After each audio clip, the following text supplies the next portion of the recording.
On the ground, the response in Pakistan? I mean, the response here is, at least to people that I spoke to, and I had the chance to speak to a couple of bloggers, IT professionals, a few students who were studying to be software engineers, and then ordinary folk that were just walking around the neighborhood where this happened, who were either from the neighborhood or work in that neighborhood. I think one word that I would use to describe the sentiment was bewilderment. I mean, there was less sort of substantive, content-based reaction. It was more that, the sense of bewilderment that how could this happen? How could bin Laden have been living in our neighborhood so close to us for all this time? And then how could this, this sort of quite grand operation, and ostensibly successful operation have taken place? People feel a little bit starstruck by the fact that the eyes and ears of the world are now very intently focused on this city of Abbottabad. I wanted to bring Alan Nairn into this conversation. Your response to the news and what you think this could mean. Could this mean the end of the U.S. war with Afghanistan? I don't think it will. It should. It definitely should be an occasion for rethinking everything on a much bigger scale than Afghanistan. The first thing that struck me was seeing the Americans out in the streets celebrating, outside the White House, outside the old World Trade Center site, people cheering, people exultant. And while some of that may come from bloodlust, I think a lot of it comes from a sense of justice. People like justice. They want to see it. And in this case, I think many people have the feeling, well, he got what he deserved. This was a man who had massacred civilians. He got what he deserved. And there's a lot of truth to that. But if we recognize that someone who is willing to kill civilians en masse, someone who is willing to send young people out with weapons and bombs to, as President Obama put it, see to it that a family doesn't have a loved one sitting at the dinner table anymore, see to it that a child and a parent never meet again. If we say that someone like that deserves to die, then we have to follow through on that idea. And we have to recognize, okay, if these things really are so enormous, we have to stop them. Killing bin Laden does not stop them. Bin Laden is dead, but the world is still governed by bin Ladens. People cheer because they thought they saw justice, but this was not justice delivered by, a kind of rough justice delivered by victims. This was one killer killing another. A big killer, the United States government, killing another, someone who's actually a smaller one, bin Laden. And the bin Laden doctrine that to take out the CIA office that was at the World Trade Center, it's okay to blow up the whole World Trade Center, to teach Americans a lesson, it's okay to slaughter thousands of Americans. That doctrine lives on in the American White House, in the American Pentagon. Every day, and in seats of authority all over the world, every day the U.S., directly with its own forces, or indirectly through its proxy forces, its clients, is killing at a minimum dozens of people. I mean, just since Obama came in the one limited area of drone strikes in Pakistan, something like 1,900 have been killed just under Obama. And that started decades before 9/11. We have to stop these people. these powerful people like Obama, like Bush, like those who run the Pentagon, and who think it's okay to take civilian life. And it doesn't seem that they can be stopped by normal, routine politics. Because under the American system, as in most other systems, people don't even know this is happening. People know the face of bin Laden. They know the evil deeds that he's done. They see that he's dead, and they say, oh, great, we killed bin Laden. But they don't see the other 20, 30, 50, 100 people who the U.S. killed that day. Many of them children, many of them civilians. If they did, they probably wouldn't be out in the street cheering about those deaths. You know, we've got to stop this practice, and Americans aren't doing it. Egyptians, Tunisians are doing their part. They've risen up against the repression they face. I think we need an American uprising if we're to put a stop to this kind of killing of innocent people.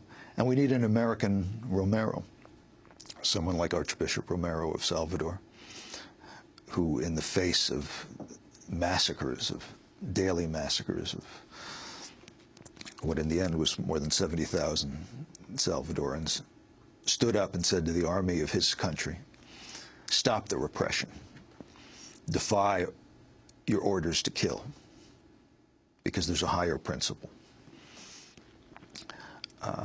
About a little more than a week ago, I was in El Salvador and visited Romero's old home, which I'd never been to before, and saw that on his bookshelf he had Why Not the Best, a campaign book by Jimmy Carter, which he'd apparently been reading. Romero wrote to Jimmy Carter in his capacity as the Archbishop in 1980, asking Carter to stop supporting the Salvadoran military that was slaughtering his people. And from what I know of Romero, he probably really believed that Carter would respond. He didn't. Carter kept sending the aid, and within weeks, Romero himself was assassinated by a death squad that had originated from U.S. backing. Writing letters didn't work in that case, and it doesn't work here. You know, we've got to put a stop to this. Bin Laden is dead, and Bin Ladenism, if you want to call it that, should die also. We're going to break and come back to this discussion. Alan Nairn, an award-winning journalist. This is Democracy Now!, democracynow.org with War and Peace Report. And when we come back, we're going to be joined by a former Defense Intelligence Agency analyst. Stay with us.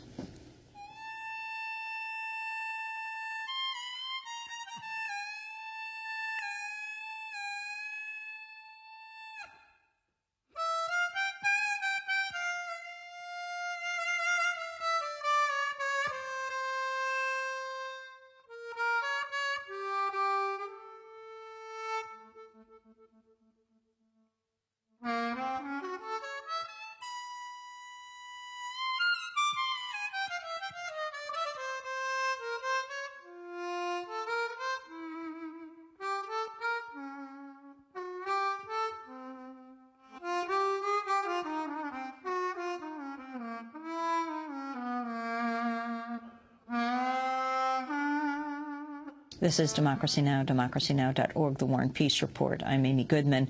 Osama bin Laden is dead. He was killed, shot in the head. Not exactly clear the exact circumstances of his death. Special Ops forces used. He was buried at sea. DNA samples were taken to prove he is Osama bin Laden. This is what we're hearing from the government. Our guest, Jeremy Scahill, award-winning journalist, along with Alan Nairn here in New York. We're trying trying still to reach Robert Fisk. We have Tariq Ali in London, and we're joined in Washington, D.C. by two guests.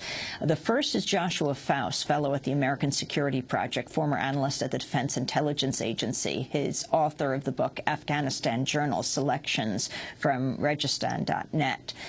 Your response to the news last night and what you've heard in this broadcast, Joshua. Well, I was happy and pretty relieved to hear the news, first of all. The war in Afghanistan, and in particular the struggle against Osama bin Laden, has occupied a rather substantial portion of my adult life. And so it's interesting to see it reach such a momentous turning point and to turn into something else. I think it'll be up in the air to see what it is. I'm a little disappointed, though, to see as much scolding of the celebrations as I've heard so far today. I mean, it's not unfair to celebrate the end of an era in the war on terror. And there's a real opportunity here, despite all of the complaints about the presidency and about how the war on terror has been fought, to use the death of Osama bin Laden to go about bringing other changes to how the war is being fought. In particular, to say, now we have struck a decisive blow against al-Qaeda, even if that might not actually be true inside Pakistan. The symbolism of it is important, to say that we have now done this, we have now gotten rid of al-Qaeda's leader, and that can be an entree for accelerating the drawdown of U.S. troops inside Afghanistan. So there could probably be some substantial good that comes from this whole thing. Joshua, you're a Yemen expert. Can you talk about AQAP, al-Qaeda in the Arab Peninsula, and what this means for them? Yeah, it probably doesn't mean anything for them. And this is part of the trick about not celebrating too much that bin Laden is gone. From an operational standpoint, Osama bin Laden doesn't maintain very tight operational control over the different al-Qaeda franchises that are out there, including in Yemen, including in Somalia, and other places as well. So this is mostly a symbolic victory that we're talking about when we think about the threat that AQAP poses, and when we look at other major figures within the global jihadi movement, people like Anwar al-Awlaki, or even Ayman al-Zawahiri inside Pakistan. This isn't going to have an enormous effect on what they're able to do. What it will probably accomplish is at least pause operations for some period of time. And it'll also have a substantial demoralizing effect. Most jihadis that you talk to seem to draw, or I shouldn't say talk to, that you listen to, seem to draw inspiration from the ability of Osama bin Laden to evade U.S. capture or kill for the last decade. And now that that's ended, now that you can no longer reach out to Osama bin Laden as the mystical terror leader that is somehow able to escape the world superpower, I mean, that's actually an important rhetorical plank to take away from the movement. The Independent of London is saying that al-Qaeda will undoubtedly retaliate. Do you feel like that's true, Joshua Faust?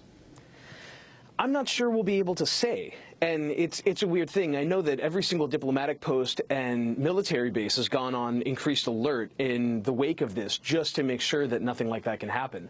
But at the same time, I mean, without being fear-mongering about it, al-Qaeda and different al-Qaeda branches are planning operations all the time. I don't think it'll be terribly easy to tell the difference between a simple retaliatory strike, whatever form that might take. Honestly, I don't know what form that might take, and something that they've been planning all along, and the timing just happens to coincide. I wanted to bring Matthew Hoh into this discussion, former Marine Corps captain in Iraq, former State Department official in Afghanistan, the highest level diplomatic official to quit over the war in Afghanistan. Matthew Hoh, your response to the news last night and what you think this means. You quit over the continued war. Do you think this could mean the end of war? Good morning, Amy, and thank you for having me on. I want to echo Josh just then because I think his comments were spot on, and I want to refer back to Jeremy's earlier comments about this is not just good news, but this is also a very good time for somber reflection.